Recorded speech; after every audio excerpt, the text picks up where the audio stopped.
Good morning, everyone, and a very warm welcome to another 4Coffee chat.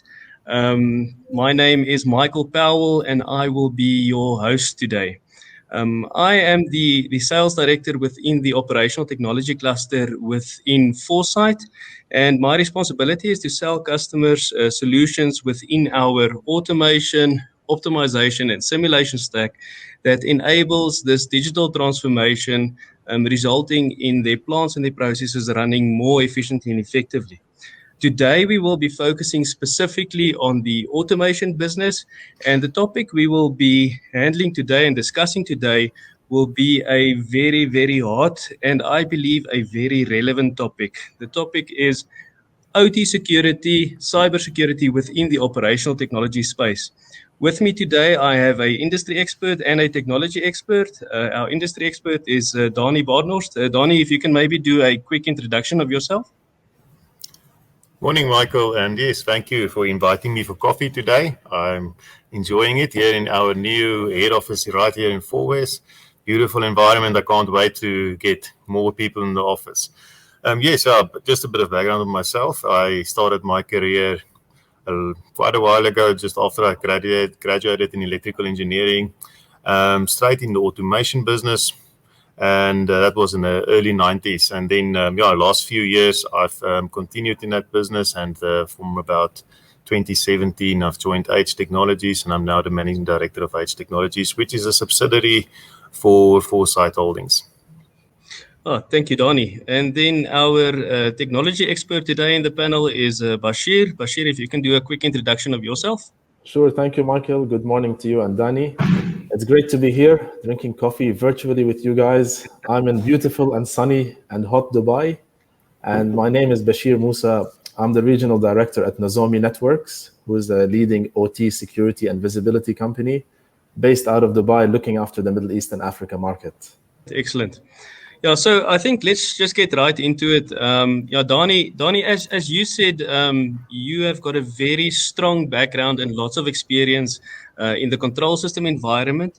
Why would you say cybersecurity in the OT space is such a hot topic now compared to maybe, let's say, 5-10 years ago? Yes, Michael, thank you.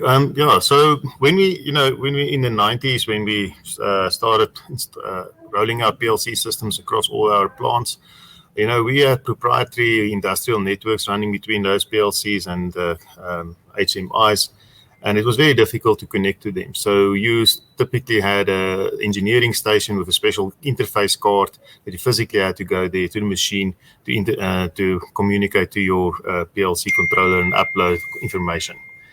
But then, our automation networks also evolved over time. We moved to Ethernet and open protocols, and the networking became much more complex, and we had interfaces to many systems, SCADA systems, historians, MES systems, just to name a few.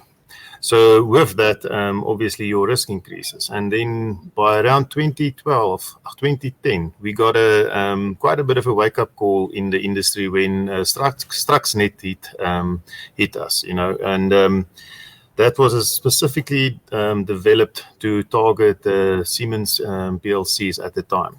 And then we all realized that, it is real, the threat is real, it's not only an IT threat. And the last few years, there was a huge migration to cloud computing, as we all know, and also the Internet of Things. We've got millions of devices everywhere.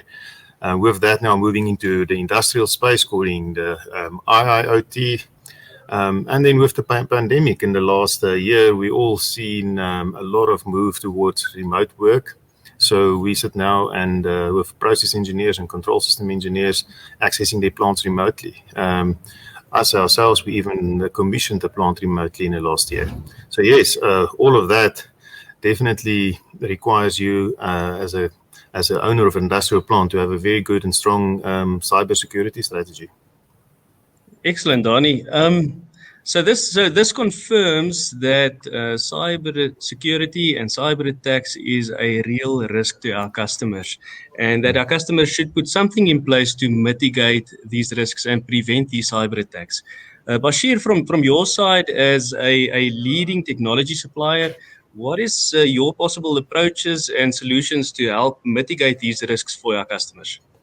Yeah, sure, Michael. I love listening to Danny. Always talking to Danny, it's like going to school again, getting the history lessons of automation and OT. So as Danny was talking, something that jumped up to me is how complex things are getting. In the past, it was one side, then it became Ethernet, then IoT, networks became more complex. So this all boils down to one main thing. How do you see and how do you manage what you have? You're no longer a single site, you're multi-site. You no longer have a single network, you have multiple networks. It's no longer just OT, it's OT and IoT. So how do you manage all that? So the key is to have visibility into all your network segments and to know what's happening in real time in an automated way. And that's what we do at Nozomi. We give you that visibility. And once you have that visibility, we're able to start detecting and help you understand where you have threats. Visibility, threat detection, and seeing any change in your network is key to be able to manage such a complex network and make the lives of people such as Danny and our customers easier. So that's what we do, visibility and detection in a passive manner. Excellent. That's very good. I think an important thing, Bashir, is that our customers have proprietary systems within their plant. So if you look at the ISA 95 stack, you've got connected instruments, you've got connected VSDs, you've got PLC systems, SCADA systems. So we need to make sure that we utilize a technology that is product agnostic. Now, Donnie, from your side, what is the skill set requirements from a system integrator perspective to be able to utilize and implement these technologies that Bashir just spoke about? Yeah, Michael, if you think about it, once you've identified a threat on your control system network, what do? You need to have a control system expert as well to address that threat. So, but making cybersecurity more challenging in the OT environment, so you basically need a automation engineer with advanced IT skills as well. So it is a dual set of skills that you need. So ideally, if you, for example, our system integrators, us as a certified system integrators, will get notifications from the main OEMs, Siemens, Schneider Electric, Rockwell, when there are security threats on their PLCs, and updates are available, firmware updates, etc.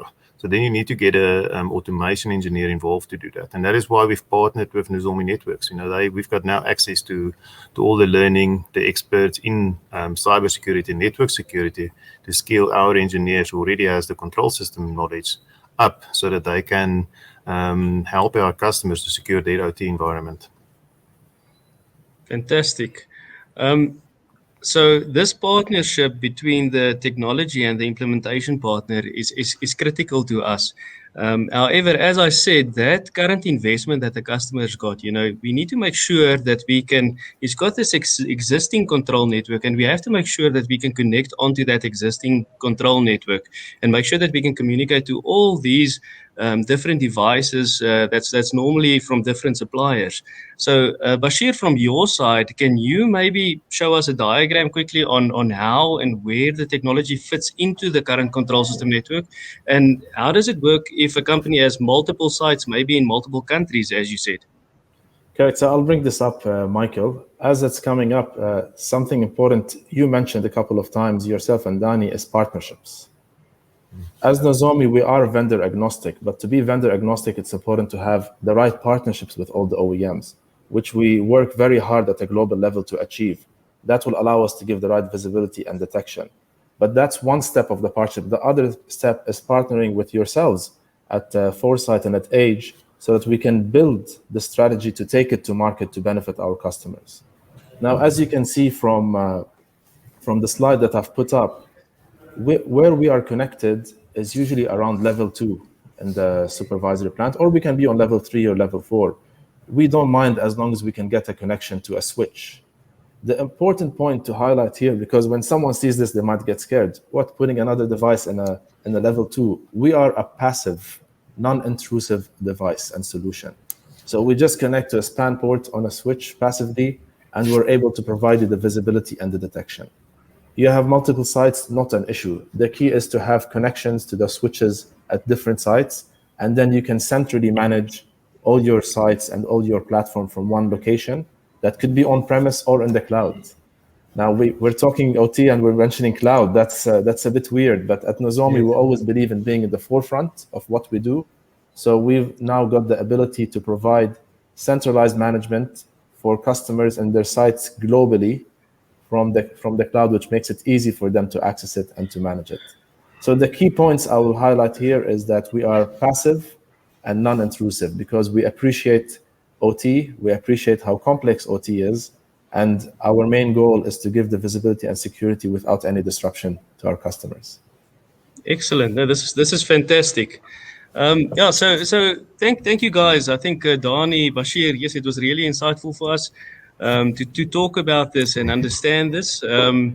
I think we always say that we want to run the customer's plant longer, greener, safer, faster, and I think with cyber attacks, you're sitting at risk where you're actually going to create plant stoppage for the specific plant. We have to make sure that we don't get cyber attacks and maybe have a breach in the safety system as well. So I think it's extremely important for us that we highlight it to our customers that this is a real threat and you have to put something in place. So please contact 4Sight H Technologies if you want us to come do an assessment for you and give you possible solutions. But thank you very much, and please join us for our next session. Thank you, guys. Thanks. Let's end it with a cheers. Cheers, guys. Yes. Thanks. Thank you, Michael. Cheers. Thank you, Bashir. Bye.